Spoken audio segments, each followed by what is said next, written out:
What's good? What's good, everybody? Welcome back to another episode of The Urban Platform Speaks. Make sure to like and subscribe as you tune into the channel. Check out the content. And with that being said, man, I want to speak on a recent article that I ran across. Disregard that. A recent article that I ran across about Kareem Abdul-Jabbar, right? And in the article, Kareem Abdul-Jabbar talks about two underrated centers back in the day that gave him a hard way to go.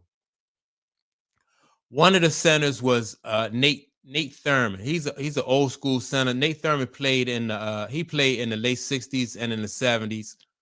Bob Lanier came in the league, I think, like in the early 70s. But these two guys, they was tough. Nate Thurman is the guy right here you see on the screen in the Cleveland Cavaliers jersey, and he was a big dude. I mean, he was cut up like a statue, right? And he could play. He was strong and he could play. The NBA back in those days wasn't no joke. Then you had Bob Lanier in this. He has the Detroit Pistons jersey on. He played it. One of the teams he played for was Detroit, right? I think I forgot. I don't remember Nate Thurman at all, but I do remember Bob Lanier. I do remember Bob Lanier playing. So maybe Nate Thurman may have came into the league around the same time Kareem came in, or maybe a little bit before Kareem, which was like the early 70s, right? And so these guys, man, like I said, the NBA back in those days wasn't no joke. So now Kareem gave a interview it was in Yahoo Sports, right? And it says Kareem reveals which two underrated centers gave him fits on the court. Quote, they made me work the hardest. So I'm gonna read a little bit of this article right here, man, because I do remember those guys. Like, who else I remember played back? Artist Gilmore, he was really good. He was a tough guy. Artist Gilmore played, I think he played for the Spurs when I remember Artist Gilmore. Then you had Bill Walton. He was really good, a good center. Man, it was just a lot of talent back in those days. Um, Wilt, Wilt Chamberlain, Wilt the Stilt Chamberlain. Wilt Chamberlain was the only player that I ever seen block Kareem Abdul his sky hook. That's crazy. Like that sky hook was un. They said it was, like you couldn't defend against it. But Wilt Chamberlain was such an athlete. He blocked that. I seen him block that at least once or twice, maybe twice. I seen him, but he's the only person I ever seen block Kareem Skyhook, right? So the article says, let me see, it says with 38,387 points across an illustrious 20-year career, Los Angeles Lakers great Kareem Abdul-Jabbar can lay claim to being one of the greatest players in NBA history, armed with a move that was both iconic and unstoppable, the sky hook. Like I said, that sky hook, it was unstoppable. I mean, it was like money in the bank for real. Cause like once he got within his he got to where he needed to get like that sweet spot, it was just indefensible, right? Uh Caps on one of Caps was a one-man wrecking crew inside the that shaded lane for whom opposing coaches loathe and game plan. Right. Like I said, once he got to his spot, really wasn't nothing you could do with that. Especially once Wilt Chamberlain retired, I don't think it was really nobody in the league who could stop once he got to his spot. Long retired and now enjoying life as a well-respected ambassador of the game, Kareem candidly admits that there were players who actually gave him a lot of trouble on that block. At 7'2", weighing 200 pounds, that's not heavy at all. Cat was no slouch, however. These two players were not only strong men, but gave Crafty a combination that the Lakers big man combination that gave the Lakers big man all kinds of fits. Like I said, Bob Lanier, already towering over most players with a wingspan that seemed to stretch for miles, Kareem was forced to reckon with one of basketball. He was a force to reckon with on a basketball court. However, he mentioned two players challenged him and brings his A game every time they matched up. Nate Thurman and Bob Lanier. I remember Bob Lanier. Now I seen film on this guy Nate Thurman, and like I said, if ever you get a chance to look up Nate Thurman, this guy, man, Nate, you may not remember Kevin Willis, but he looked like Kevin Willis as far as like, his build, but to me, he was more athletic than Kevin Willis. He probably was just as strong as Kevin Willis, but he was just more athletic. He was an athletic Kevin Willis. That's what Nate Thurman was. Nickname Nate the Great Thurman stood at 6'11", was always willing to give up his body to prevent opposing teams' big man from getting buckets. As a 7-time All-Star, and a 5-time member of the all defensive team, Nate's reputation as one of the greatest defensive players of all time is set in stone. Yeah. Like I said, I seen Nate on film. I don't remember watching him when he was playing, but on film, he is impressive.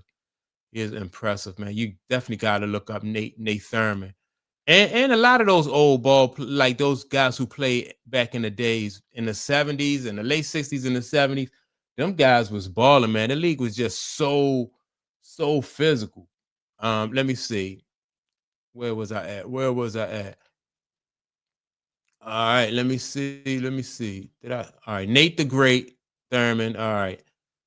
Great defensive player, tall, agile, understood how to play defense. Kareem said about Nate. A lot of guys beat me, beat on me, and said they played good defense. He actually did it. He made me earn my points. Yeah, see, and I think back in the days, early days of basketball, it it was also a mind game. It just wasn't about what you could do physically. Like these guys, they studied the game. They studied the game. Even Kobe Bryant said when he was like he studied the footwork. I forgot of what was that player he played. He was Elgin Baylor. He studied the footwork of Elgin Baylor.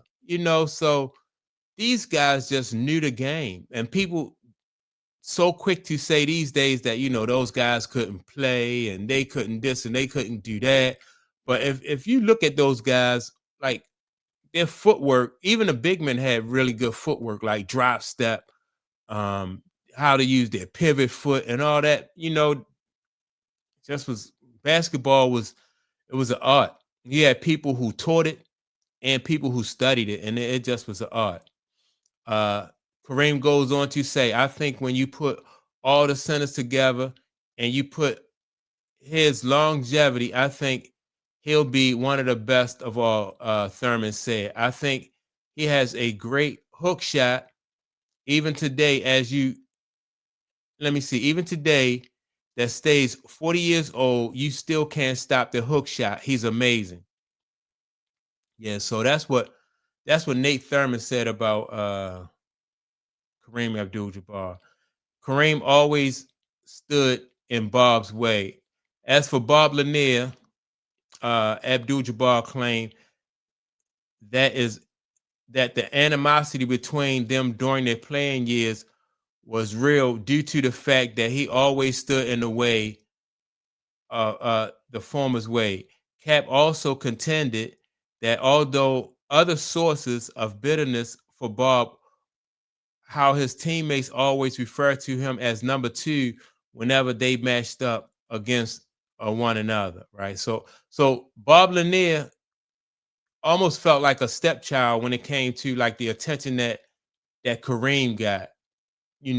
I thought Bob Lanier was a very good center, one of the best in the league when he was playing against Kareem. But Kareem was like that marquee. He was that marquee dude. He was like, he was that dude. He was the marquee dude in the league. And back in those days, it was about the big men, right? Basketball wasn't a guard-driven league. It was about the big men. It wasn't, like Michael Jordan was the first he was the first guard to the team won a championship. He was won a championship based on a guard, like had a guard for their team to lead their team.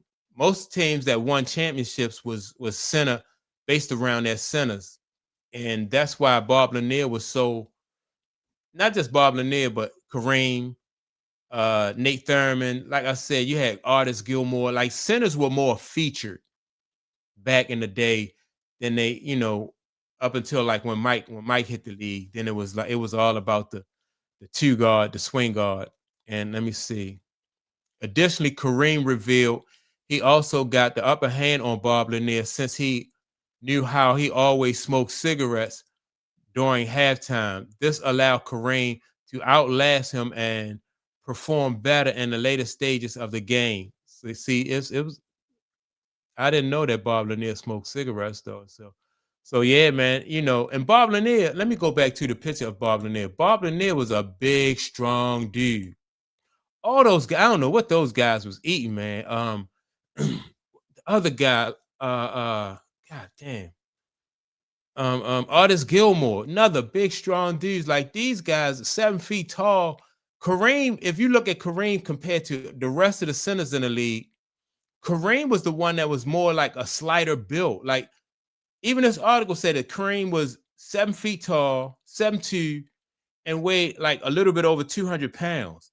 The rest of these guys, they was 6'11", 7 feet tall, but they was big.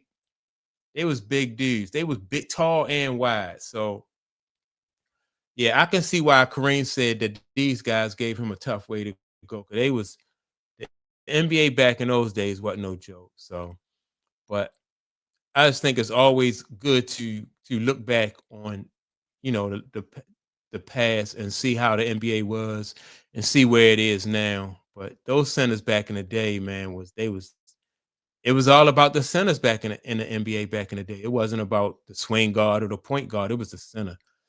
So, with that being said, man, y'all make sure to like and subscribe to the channel.